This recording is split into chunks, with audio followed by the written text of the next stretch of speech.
প্রথমেই আমাদের channel extra স্কুলে সাবস্ক্রাইব করুন এবং বেল আইকন বাটনটি অন করুন পরবর্তী ভিডিওটি মিস না করার জন্য। আসসালামু আলাইকুম। উচ্চতর গণিত প্রথম পত্রের বোর্ড প্রশ্নের ধারাবাহিক আলোচনায় এখন আমি তোমাদের জন্য আলোচনা করব রাজশাহী, কুমিল্লা, চট্টগ্রাম, বরিশাল বোর্ড 2018 থেকে। তো এখানে তোমরা দেখতে পাচ্ছ সৃজনশীল 1 এবং আমি 2 নিয়েছি। তো এখানে শুরুতেই খেয়াল করো, তোমরা দেখো 1 নম্বর প্রশ্নে তোমরা উদ্দীপকে দেখতে পাচ্ছ যে দুইটা তোমাদের ম্যাট্রিক্স দেওয়া আছে।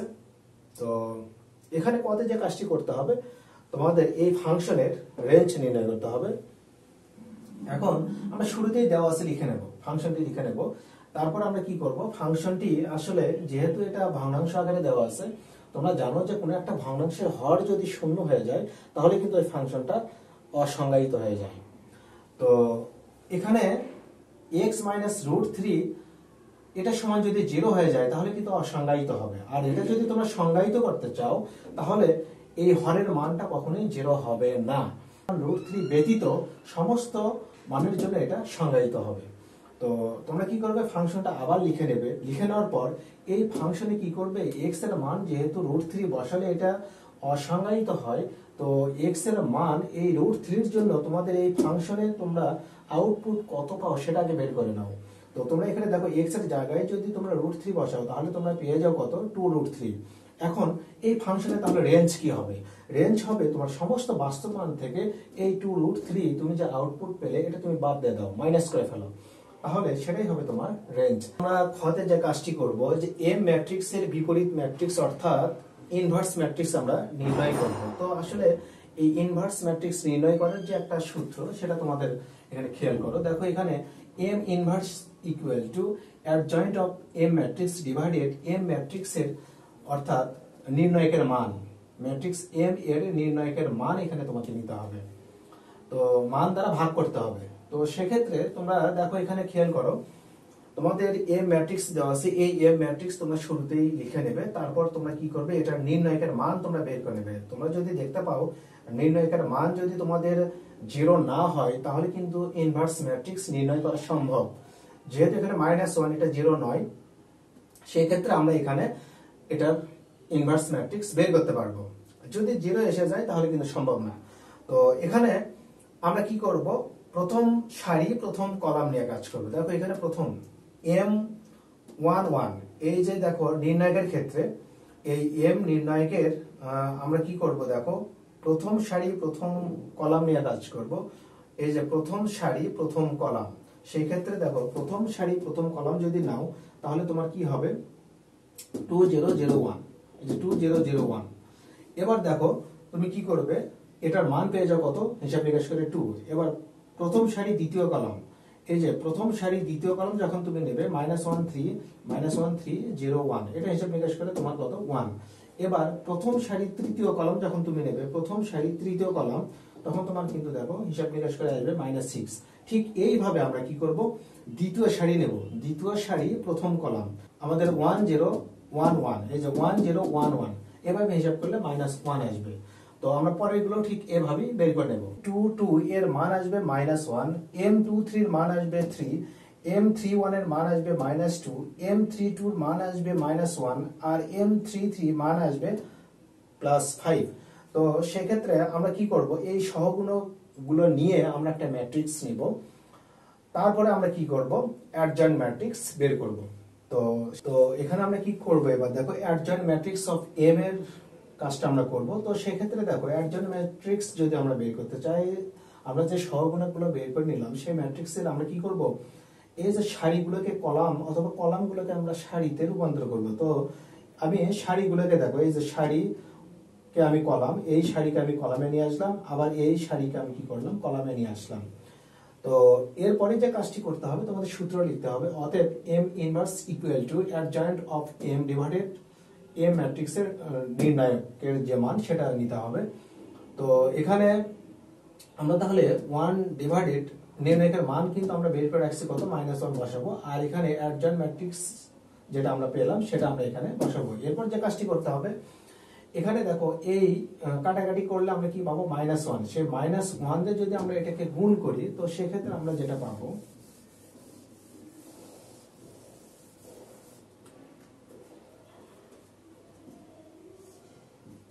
তাহলে আমরা পাবো -2 -1 +6 +1 +1 -3, এখানে পাবো +2 +1 -5। আমাদের এম ম্যাট্রিক্সের বিপরীত ম্যাট্রিক্স।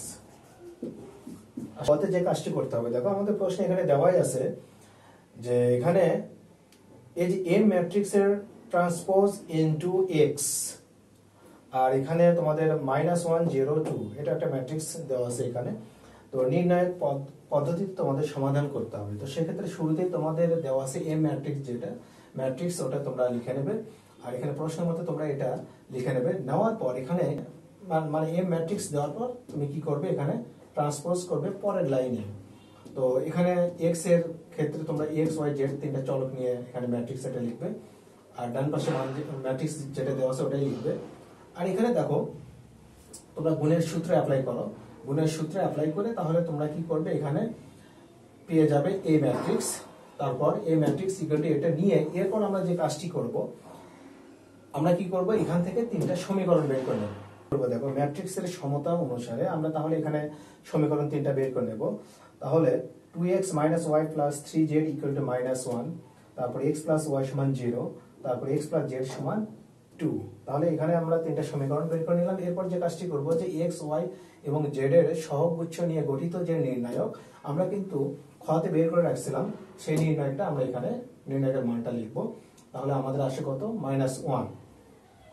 এখন আমরা কি করব, dx বের করব, dy বের করব এবং dz বের করব। তো সেক্ষেত্রে dx যদি আমরা বের করতে চাই তাহলে আমাদের যে কাজটি করতে হবে, সমান চিহ্নের ডান পাশে যে ধ্রুবকের যে কলাম সেটা তোমরা আগে লিখবে, তারপর y টা লিখবে, তারপর z এর সহগগুলি লিখবে, তারপর হিসাব নিকাশ করে তোমাদের -14 আসবে। ঠিক এইভাবে আমরা dy বের করব এবং dz বের করব। y এর মানটা বের করলাম, dy এর মান আসে আমাদের কত 7, আর এখানে dz এর মানটা আসবে 12। এরপর আমাদের যে কাজটি করতে হবে, আমরা x এর মান লিখবো, সেটা কিভাবে, ds কে d দ্বারা ভাগ করব।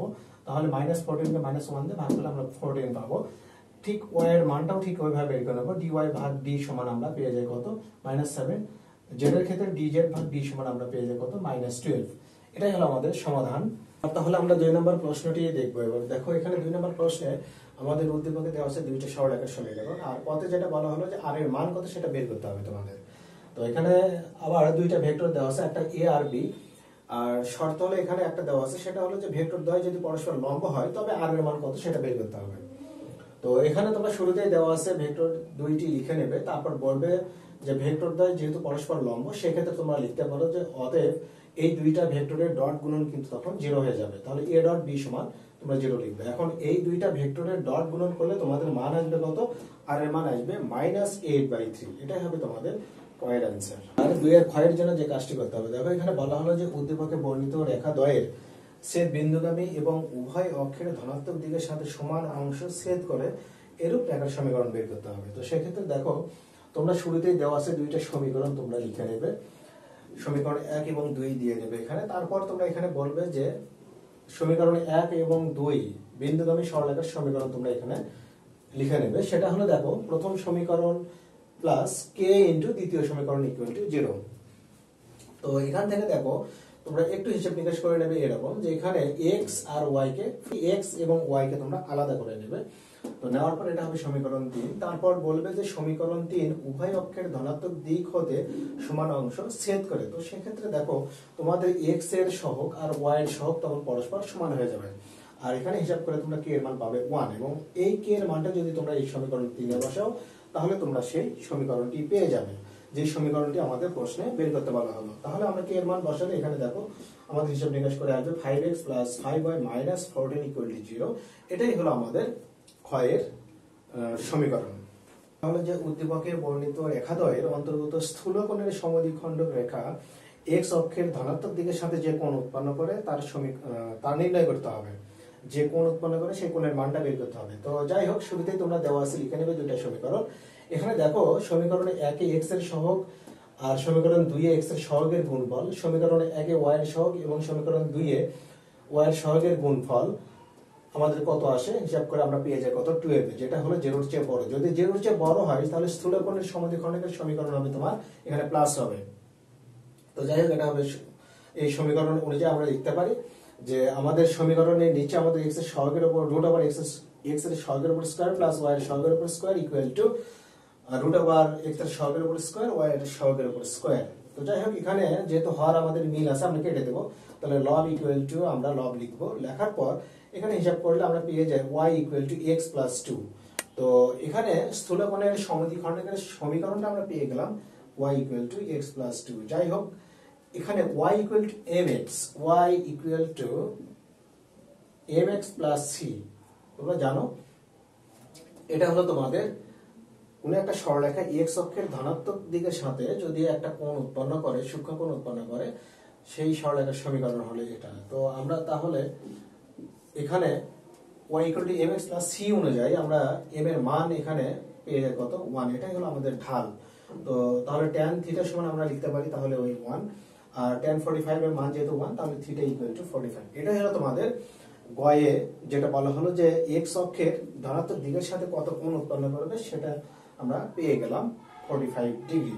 আশা করি তোমরা বুঝতে পারলে যে তোমাদের গ অংশটুকু কিভাবে সমাধান করতে হবে। এখানে তোমাদের 3 নম্বর প্রশ্ন কিন্তু প্রশ্নে যেটা দেওয়া আছে ওখানে কিন্তু চিত্রটা অসঙ্গতিপূর্ণ চিত্র। তো যাই হোক চিত্রটি হবে এরকম, আমি একটা আনুমানিক চিত্র এখানে নিয়েছি।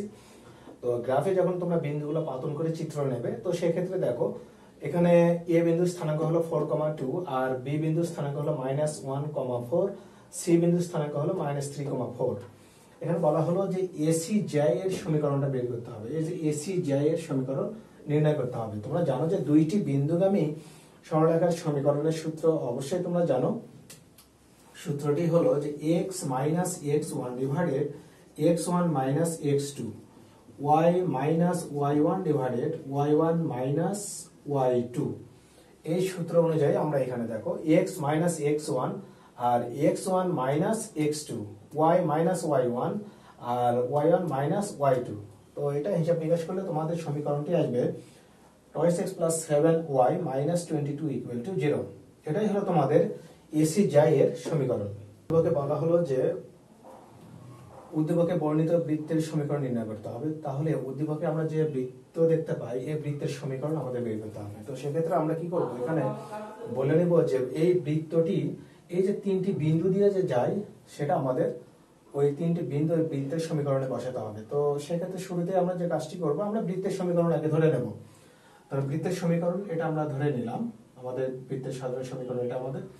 তো এখানে আমরা বলবো যে 1 নাম্বার অর্থাৎ সমীকরণ 1 দিয়ে নাও তোমরা। এখানে এই 1 নাম্বার এই সমীকরণটি যদি এই তোমাদের -3,4 অর্থাৎ সি বিন্দু দিয়ে যায় তাহলে কি করবে, ওই বিন্দুটা ওই বৃত্তের সমীকরণে বসায় দেবে। বসালে হিসাব নিকাশ করলে তোমাদের সমীকরণ 2 আসবে। তারপর কি করবে, ওই বৃত্তটি যদি বি বিন্দু দিয়ে যায় তাহলে ওই বিন্দুটিও আবার ওই সমীকরণে বসাও, ভুজ x আর কোটি y এর মানটা বসাও, বসালে তোমরা সমীকরণ 3 পাবে। আবার এ বিন্দু দিয়ে যাবে সেক্ষেত্রে তোমরা আরো একটা সমীকরণ পাবে, সমীকরণ এটা হয়ে যাবে আমাদের 4। এবার যে কাজটি করতে হবে, সমীকরণ 2 থেকে 3 বিয়োগ করবে, তাহলে তোমরা কি পাবে, এখানে g এর মান পাবে। 3 থেকে 4 বিয়োগ করলে তোমরা f এর মান পাবে। এই g এবং f এর মান সমীকরণ 2 অথবা 3 অথবা 4 যে কোনো একটাতে বসাবে, বসালে তোমরা কি পাবে, c এর মানটা পাবে। তাহলে g, f এবং c এর মানটা যদি সমীকরণ 1 এ বসাও তাহলে তোমরা সেই বৃত্তের সমীকরণটা পেয়ে যাবে। এটা বলবো তোমাদের যে সমীকরণ 2 থেকে 3 বিয়োগ করো। এই সমীকরণ 2 থেকে 3 বিয়োগ করলে হিসাব নিকাশ করলে তোমরা g এর মানটা 2 পেয়ে যাবে, এটা তোমরা করে নেবে। আর 3 থেকে 4 যদি বিয়োগ করো, এই 3 থেকে যদি 4 বিয়োগ করো তাহলে তোমরা কি পাবে, f এর মানটা পাবে, এটা হলো 23/4। আর এই g এবং f এর মানটা সমীকরণ 2 অথবা 3 অথবা 4 যে কোনো একটাতে বসাও। যদি আমি বসাই 2 এ তাহলে সেক্ষেত্রে আমি c এর মানটা পেয়ে যাই -59। এবার g, f এবং c এর মানটা সমীকরণ 1 এ বসাতে হবে। তো সেক্ষেত্রে দেখো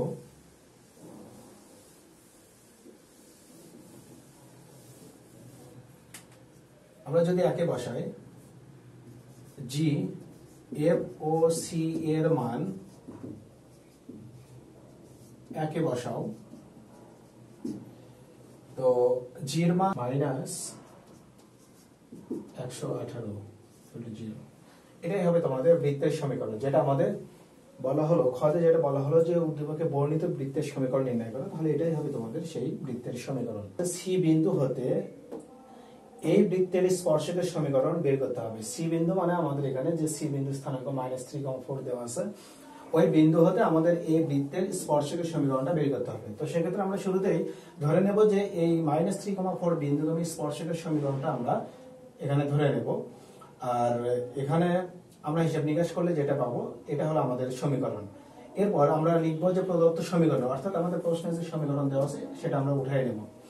এখন এই সমীকরণটাকে আমরা কি করব, আদর্শের সমীকরণ, বৃত্তের আদর্শের সমীকরণ তোমাদের জানা আছে যে x² + y² + 2gx + 2fy + c = 0। এটার সঙ্গে আমরা তুলনা করব। তুলনা করলে আমরা কি পাবো দেখো, 2g সমান, আমরা 2g সমান এই যে -6 এটা লিখতে পারি, এই যে 2g = তাহলে এখান থেকে g এর মান -3, আবার 2f, এই যে 2f = আমরা -8 লিখতে পারি। তো সেই ক্ষেত্রে এখানে f এর মান আসবে -4 আর এই যে c এর মানটা আমাদের 9।